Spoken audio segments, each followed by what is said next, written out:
की उपस्थिति और उनके चरणों में, उनके सानिध्य में हमारा कोटि कोटि प्रणाम। गुरुदेव भगवान के साथ साथ उपस्थिति और उनकी करुणा को हमारा कोटि कोटि प्रणाम। जितने लोग यहाँ पर मानस पाठ की भावना से पधारे हैं उनको हमारा प्रणाम और उनका अभिवादन।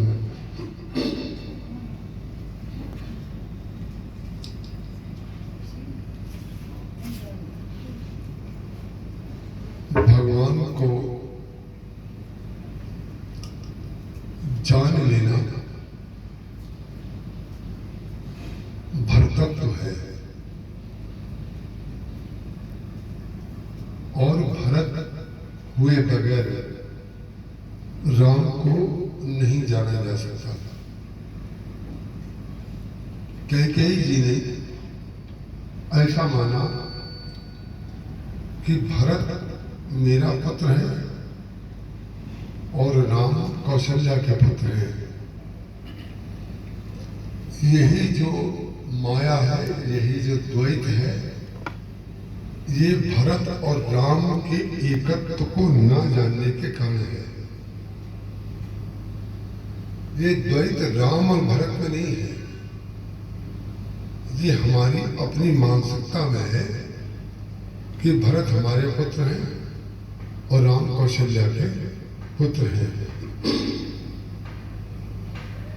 भगवान को जानने का मार्ग भरत है और जान लेना भरतत्व है। यदि कैकेयी जी ने मां को कहते जननी, जननी का तात्पर्य है जो जनती है, जो पैदा करते हैं उसको मां कहते हैं। एक उसका नाम मां भी है और जननी भी है। यदि उन्होंने भरत को जन्म दिया तो जननी वे तब कहलाती जब वे भरत के हृदय को जान जाती। शरीर को कोई जाने और हृदय को ना जाने तो उसको व्यवहार उससे नहीं कर पाएगा। मेघनाद की पत्नी सुलोचना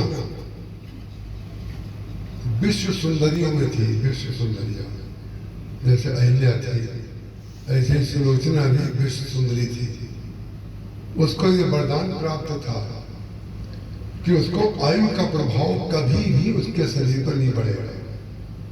वो जो कि तो जो विवाहित होकर के वधू आती है घर में वैसी रहेगी। रावण ने जानबूझ करके ऐसी नाग कन्या के साथ अपने पुत्र मेघनाद का विवाह कराया ताकि मेघनाद जीवन पर्यंत हमारा कृतज्ञ रहे कि हमने उसके लिए इतनी सुंदर पत्नी का चुनाव किया। लेकिन होई है सोई जो राम रच राखा। गणित के द्वारा, बुद्धि के द्वारा आप कुछ भी सोचिए, लेकिन जब तक आप हृदय को नहीं समझेंगे तब तक किसी शरीर को पा सकते हैं लेकिन हृदय को नहीं पा सकते। मेघनाद को पता ही नहीं था कि हमें सुलोचना का शरीर प्राप्त हुआ है, हृदय प्राप्त नहीं हुआ है। इतनी बार उसको हृदय से लगाया जिस दिन मृत्यु होने वाली थी उसकी। अंतिम दिन जब वो सवार होने लगा अपने रथ पर तो उसने सुलोचना से कहा कि तुम मुझे हृदय से लगाओ, क्योंकि रोज तो जाते समय हृदय से नहीं लगाता था। उस दिन कहा, माने उसका हृदय बताने लगा कि ये अंतिम मिलन है तुम्हारा, इसके बाद नहीं मिलोगे। सुलोचना ने उसी दिन कह दिया कि आज मैं आपको हृदय से नहीं लगाऊंगी। उसने कहा कि ऐसा तो तुम तो पातिव्रत धर्म में निष्ठ रहती हो, और तुमने कितनी बार मुझसे इस प्रकार की चर्चा भी की है, मुझे इसका अनुभव भी हुआ है। उसने कहा नहीं, हृदय से जो मैंने लगाया था वो किसी संभावना में लगाया था। ये कैकेयी जी और भरत जी के संदर्भ से बात कही जा रही है। कैकेयी जी ने भरत जी को अपने बाल्यकाल में कितनी बार हृदय से लगाया होगा, उनको दूध पिलाया होगा, लेकिन हृदय से इतनी बार लगाने पर भी उनके हृदय को नहीं जान पाई। भरत हृदय श्री राम निवासु, तहाँ के तिमिर जहां भानु प्रकाशु। भरत जी के हृदय में तो भगवान राम और श्री सीता जी रहते हैं। ये हृदय से लगाने के बाद तो पता चलना चाहिए, लेकिन हृदय से लगाने के बाद तब पता चले जब हृदय को लगा रहा हो, जब शरीर को लगा रहा हो, तब कैसे पता चलेगा। उसने कहा मैंने तुमको जो हृदय से लगाया था वो संभावना में लगाया था। उसने कहा क्या संभावना, कौन सी संभावना? तो सुलोचना ने उसका तत्व बताया। उसने कहा कि तुम मेरे हृदय को नहीं जान पाए, तुमको मेरा शरीर प्राप्त हुआ, हृदय प्राप्त नहीं हुआ। संभावना मुझे ये थी कि कदाचित तुम मेरे हृदय को जान जाओ और तुम राम के भक्त हो जाओ। मेरे हृदय से लगने का परिणाम यदि राम भक्ति नहीं हुई तो तुमने मुझे नहीं पाया और मैंने तुम्हें नहीं पाया। ऐसे ही कैकेयी जी की स्थिति। कैकेयी जी जो है भरत जी को इतनी बार हृदय से लगाते हैं, लेकिन भरत जी के हृदय में कौन है उसको वो नहीं समझ पाई। तो भरत जी के हृदय में तो सदा भगवान है। और अंत में जाकर के ये भी आपको बता दें, राम को जान लेना तो भरतत्व है,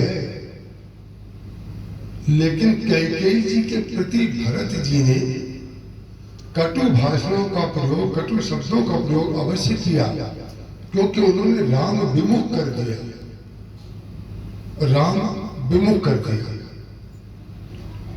राम से अलग कर दिया।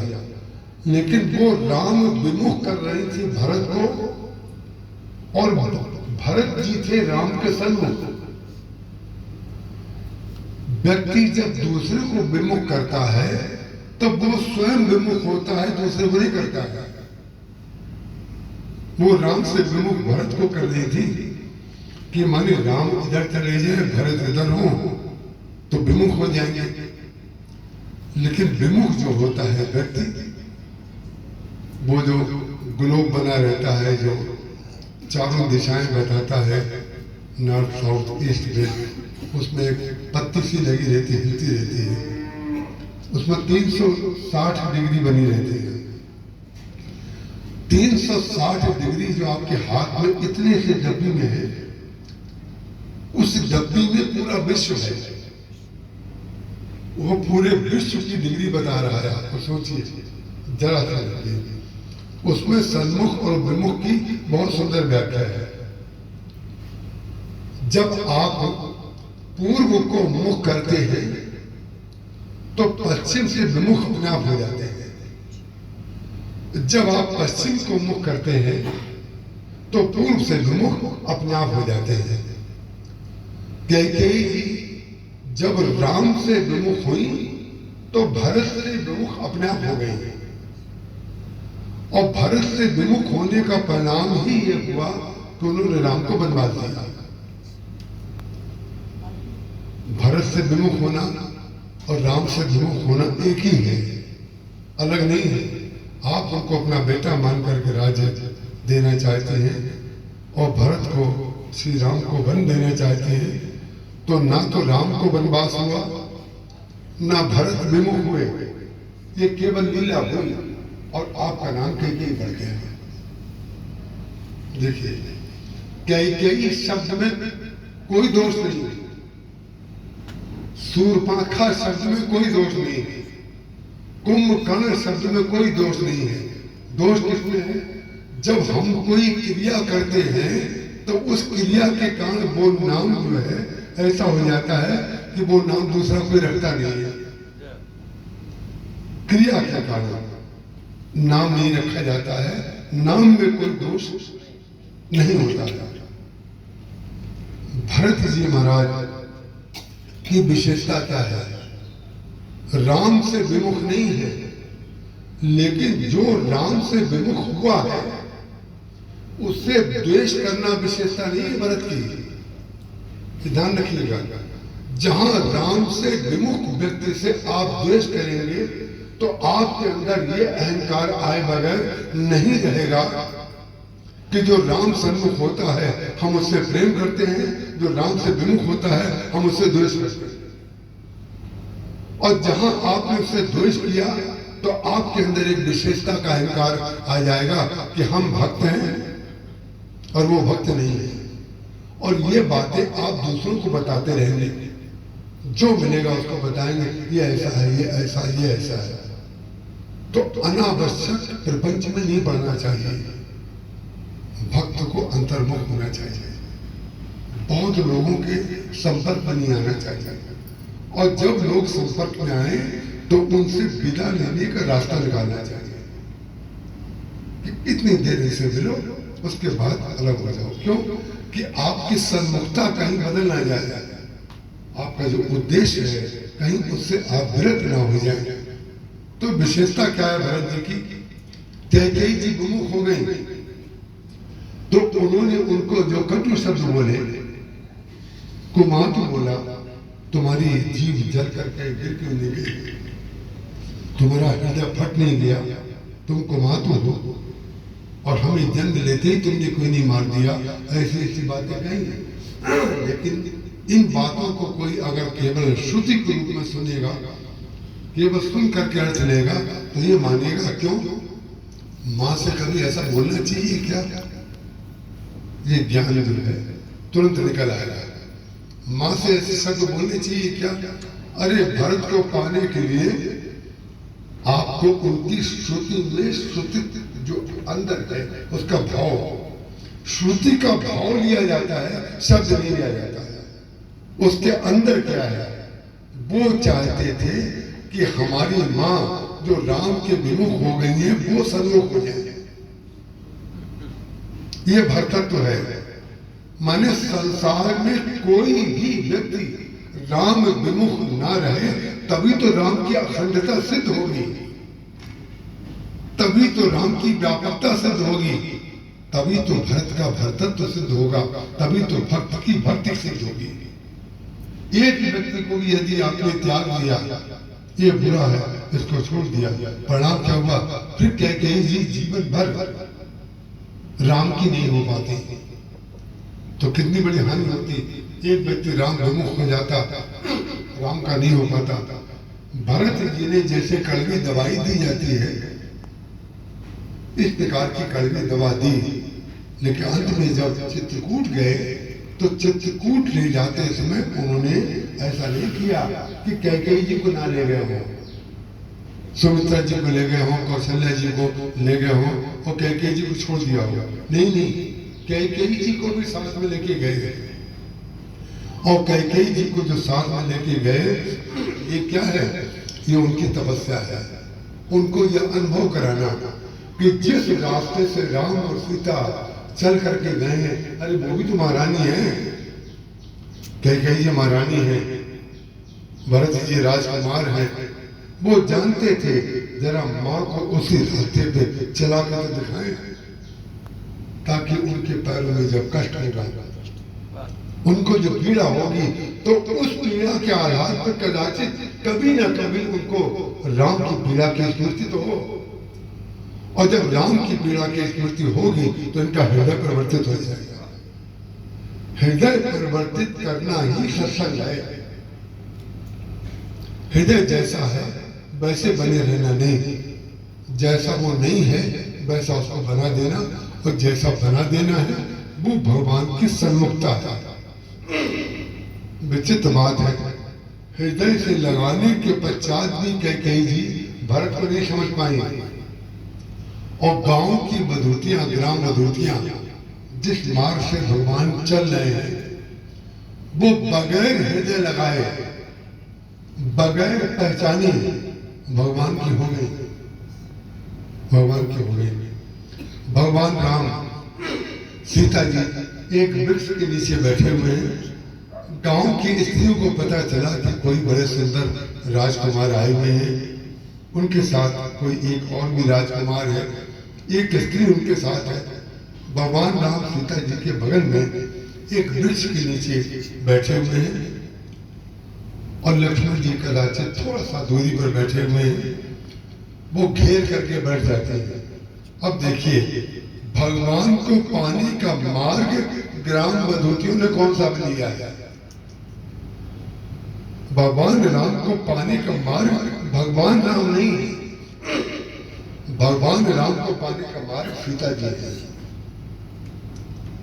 तो वो कहते हैं, सीता जी से कहते हैं, कोटि मनोज लजावन हारी, करोड़ों कामदेवों को लजा देने वाले ये सोने रंग के राजकुमार तुम्हारे कौन है, ये बताओ। देखिए, जब अगल बगल बैठे हुए हैं और तीसरा पुरुष थोड़ा दूर बैठा है तो सामान्य शिष्टाचार वाला भी समझ जाएगा ये दोनों पति पत्नी हैं और वो उनके कोई रिश्तेदार या अपने भाई कोई भी होंगे। ऐसा नहीं है कि वो जानती नहीं है। सीता जी ने सारा परिचय बताने के बाद पूछा कि क्या तुम जानती नहीं हो क्या, या जानती नहीं थी क्या कि हमारे कौन है?